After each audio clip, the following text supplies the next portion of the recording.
In the last lecture, you brainstormed for keyword ideas and put together a list of keywords here in your keyword research template. Now what we want to do in this lecture is look at point 9 on our checklist, which is really to narrow down your keyword list. We want to get one step closer to the end of the process here, which is to really have your chosen keywords, which will be the centerpieces of your content. So how do you start to cut down this list and identify those keywords? Well, what we can really do is really assess the keywords on two criteria. One is the search volume. So how many searches per month in Google do the keywords get? That'll help us identify which of these topics are the most popular and also which of these keywords are the most popular, because we want to create content where there's interest. The thing what we don't want to happen is spend a lot of time writing something, figuring out that actually only 10 people a month search for that.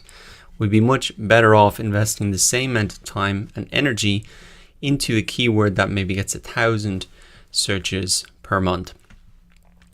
Search volume then is the first thing that we're going to look at, and we're also going to assess really the commercial intent, the business value of certain keywords. When we can do that using cost per click data as a guide. I'm really going to explain how we're going to do that with a real example. So we can use two different tools to find out this information: the Google Keyword Planner here and the Google Everywhere Chrome extension. Let me get started with the Google Keyword Planner.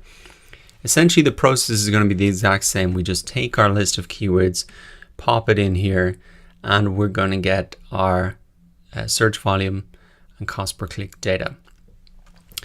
Now, the Google Keyword Planner tool is actually a tool that is part of Google AdWords. Google AdWords is the platform, the advertising platform of Google. So people use this tool, advertisers really use this tool to identify the search volume and cost per click data of keywords. But for us, we can use the same information to help inform our SEO decisions.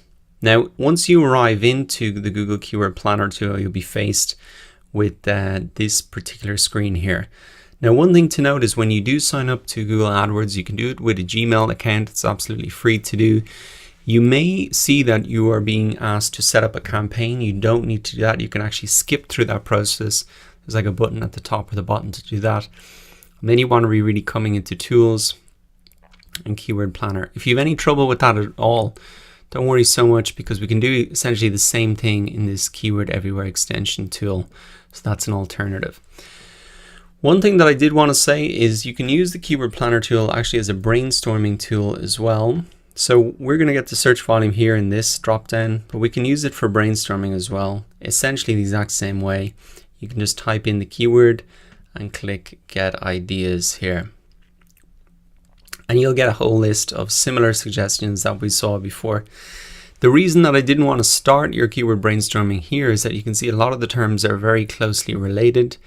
And so it's more natural to maybe start in something like Wikipedia, where you can really get broad, see the broad connected categories, because a lot of people, everybody's essentially doing their brainstorming here, looking at the same keywords. So you have an advantage if you start outside of this tool.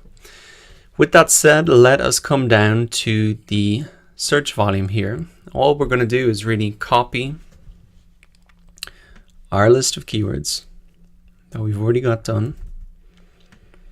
Paste those in. We can also take our list of topics as well. I'm just going to paste these in because I want to get a sense of the topics that I have. Which is the most popular? Where should I maybe focus my attention? I'm just going to edit this slightly because this will show you the search volume for the exact term. So nobody's going to be searching for search engine optimization in brackets SEO. So I just want to split that out. And also the same thing with SEM. So once I've got my list of keywords there, now I've got a couple of targeting options here. The main one is probably the location. If you're a business that only serves, say, a particular country, you can set that up. For example, if I only had products shipped to the United States and I only want to look for the search volume there, I can just add that in and click save. You can see that that's now going to only show me the search volume data for this particular country. Now, as I have a more of a global business, customers can come from everywhere. I'm just going to leave that off. So remove that and then click save. Now I'm going to get the search volume. What I can see here now is a list of the keywords, the average monthly searches, and also the suggested bid, which is essentially that cost per click data. What I can do is maybe organize this list top to bottom in terms of the average monthly searches. And to do that, I can just click on this column here. Now, no surprise for me that I can see out of all of the topics that search engine optimization is essentially the biggest one. And after that, we move down to some of the social media marketing, email marketing, etc. So that can give you a very high level view of, okay, where's the interest between my different topics? Now, as we move down the list, I guess where we want to focus most of our attention is identifying those longer tail keywords that we found and seeing the difference between those. And I think the range you want to stick with was maybe between 500 searches per month and maybe 2,000, 2,500. I think they aren't going to be as competitive, but they're going to deliver enough search volume. Now I can see that some of my list is being hidden here, so I might extend this out to 50 rows and I can start to see it. So it's good for me to know something like SEO checklist, 2,900 searches per month. I think that's kind of within my range. Even moving a little bit further down, campaign marketing, SEO audit checklist, kind of similar, 480 searches a month. So these are keywords that I'm starting to like. And what I can see as well is that advertisers are paying for these keywords. So if advertisers are paying $5.82 or euros cents per click, then I know this is a valuable keyword for my business. I can sort this list by what advertisers are paying for it. And I can see that some of the most valuable terms, no surprise, something like SEO agency, because people have their wallets out there ready to buy when they're typing in a term like that into Google. Remember the buyer funnel that we looked at? These guys are right at the bottom, they're ready to spend. Whereas if I look at the least valuable terms here, something like local search, webmasters, free course, anybody who types in a free course is not going to want to buy a course, so advertisers are not really spending on that.